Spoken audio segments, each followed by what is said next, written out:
Au sommaire de ce journal, le Sénat a publié les calendriers pour l'élection du deuxième vice-président. Le bureau de la Chambre haute du Parlement a fixé au vendredi 3 avril 2026 le scrutin pour remplacer Modeste Bahati Lukwebo. Il a démissionné le 18 mars dernier après le dépôt d'une pétition le visant pour incompétence et manque de solidarité avec la coalition au pouvoir.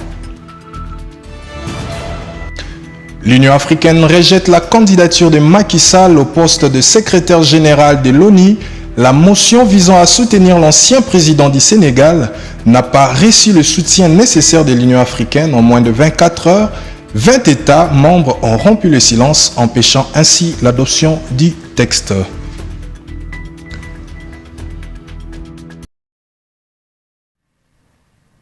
Nouveau journal sur SVTV, mesdames et messieurs, bienvenue. Dans son discours de clôture lors de la 13e conférence des gouverneurs, le chef de l'État Félix-Antoine Tshisekedi a souligné avoir identifié plusieurs soucis entravant les développements de la province du Kwilu, notamment l'insuffisance des infrastructures, ainsi bien d'autres contraintes majeures. Nous vous proposons d'écouter cet extrait. Distingués participants, Mesdames et Messieurs, en marge de cette session de la conférence des gouverneurs, j'ai, à travers mon itinérance dans le Kwilu, pu me rendre compte, une fois de plus, de l'étendue des potentialités agricoles, économiques et énergétiques de cette province. Mais j'ai également identifié les blocages qui freinent son plein essor, notamment l'insuffisance des infrastructures, les difficultés de desserte, la faible fluidité des échanges, la sous-valorisation du potentiel énergétique et plus largement l'ensemble des contraintes qui empêchent encore le Grand Bandundu de jouer pleinement son rôle dans l'approvisionnement de Kinshasa et dans la dynamique économique nationale.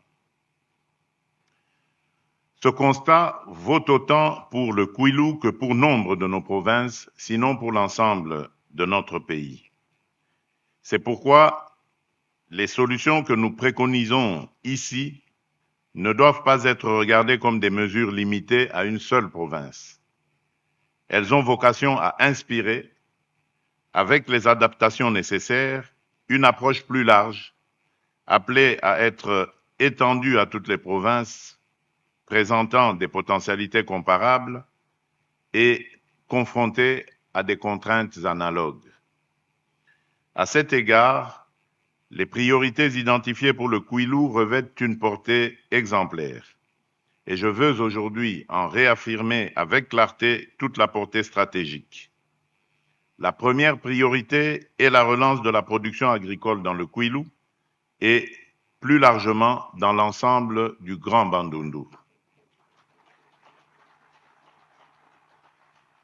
Cette région dispose de terres arables abondantes, d'une vocation nourricière évidente et d'une proximité stratégique avec Kinshasa. Elle peut et elle doit redevenir un bassin majeur de production vivrière, de transformation locale et de création de richesses.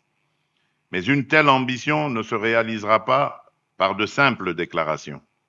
Elle suppose des investissements utiles, des intrants accessibles, un accompagnement technique des producteurs, une meilleure organisation des coopératives, des mécanismes efficaces de collecte et d'évacuation, ainsi qu'une véritable logique de chaîne de valeur depuis le champ jusqu'au marché. Et dans ces mêmes registres, à la clôture de la 13e conférence des gouverneurs, Daniel Bumba-Lubaki a dressé un bilan élogieux de son action à la tête de la capitale de Kinshasa, mettant en avant les avancées enregistrées depuis sa prise de fonction. Il a également salué l'implication du président de la République, Félix Tshisekedi, dans la concrétisation de cette vision de développement. Président, je vais chuter sur la voirie de Kinshasa. Aujourd'hui, Kinshasa se fachise, Kinshasa se bétonise.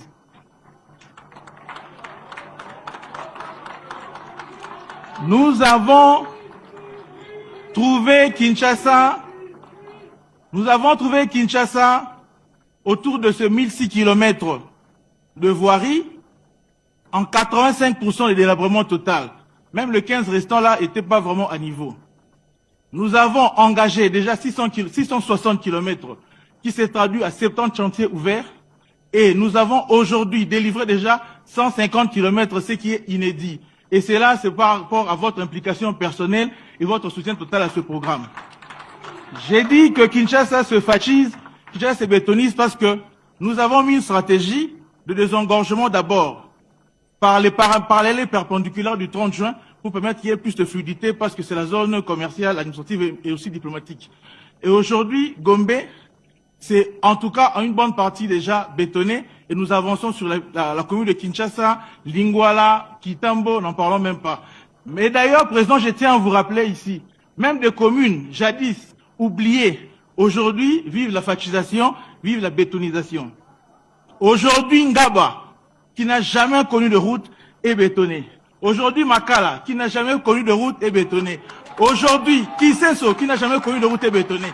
Et à côté de ça, Président, je profite de l'occasion pour vous dire merci parce que ceci est votre œuvre personnelle. Et je vous rappelle, Monsieur le Président de la République, avec ce que vous avez réalisé à Kinshasa, déjà vous avez battu de très loin le 5 chantiers tant vanté de votre prédécesseur. Ce programme, malgré tout le bruit qui a été autour, a été délivré qu'à une trentaine de kilomètres, alors que vous, déjà à mi-parcours, vous avez réalisé plus de 150 kilomètres. Et d'ailleurs, je vais dire, comme vous êtes un amateur de football, c'est un hat-trick. Donc, vous avez déjà marqué plusieurs buts, mais le match est encore en cours. Et nous pensons que vous allez encore marquer davantage. Raison pour laquelle vous chutez, il y a beaucoup à dire, mais bon, les temps nous limitent. J'aimerais vraiment vous dire que, voilà, Kinshasa, Walobi, Moussa les Ananou, Kinshasa, il faut bon fachi béton. Par ailleurs, Babaki Selingaï, pour Misale Genasuka, faut que à tout droit. J'ai dit, je vous remercie. Le calendrier de l'élection du deuxième vice-président du Sénat, dont les titulaires étaient Modeste Bahati Lukwebo, il avait démissionné le 18 mars. Ce calendrier a été publié. Selon ces calendriers, les candidatures seront déposées du 30 au 31 mars avant un examen des dossiers et de l'affichage des listes provisoires le 1er avril, puis définitive le 2 avril après traitement des recours. L'élection proprement dite précédée d'une campagne et de l'audition des candidats en séance plénière est prévue pour le vendredi 3 avril 2026. Récit par le vice-premier ministre en charge de la fonction publique, Jean-Pierre Liaou, le conseil d'administration de l'ENA a présenté un bilan élogieux de l'année 2026 avant de s'engager dans une nouvelle dynamique axée sur la modernisation, la représentativité nationale et la mise en œuvre des orientations du chef de l'État, Félix-Antoine Tshisekedi. Bonsoir. Après avoir dressé un bilan élogieux de l'année 2026, le conseil d'administration de l'École nationale d'administration ENA a été reçu par les vice-premiers ministres et ministres en charge de la fonction publique Jean-Pierre Liaou pour une séance d'orientation stratégique. Au cours de cette réunion de haut niveau, l'autorité de tutelle définit les objectifs prioritaires à atteindre pour l'exercice en cours en mettant un accent particulier sur l'efficacité et la modernisation de l'administration publique. Plusieurs axes majeurs ont été évoqués, notamment le renforcement de la représentativité de l'ENA sur l'ensemble du territoire national, la mise en œuvre effective des instructions du chef de l'État Félix Tshisekedi relatives à la construction du nouveau campus de l'ENA, ainsi que divers aspects liés au développement et à la consolidation de la formation continue des agents publics. J'attends du conseil d'administration qu'il veille à la cohérence entre la vocation de l'ENA et ses choix de gestion, qu'il accompagne la montée en puissance de l'école, sans laisser se dissiper l'exigence et bien sûr la rigueur. Qu'il arrête des orientations claires et précises en matière académique, organisationnelle, budgétaire et patrimonial. Au sortir de cette séance stratégique, le directeur général Tombola Mouké a réaffirmé son engagement ferme à matérialiser et à traduire concrètement les orientations reçues de l'autorité de tutelle dans le but de renforcer la performance institutionnelle. Nous rentrons revigorés, réarmés moralement et déterminés à faire davantage pour le rayonnement de l'ENA. Effectivement, un chronogramme est fixé. Il faut rappeler qu'avant cette séance, l'autorité a pris le soin de nous doter d'un programme d'activité budget pour l'exercice 2026.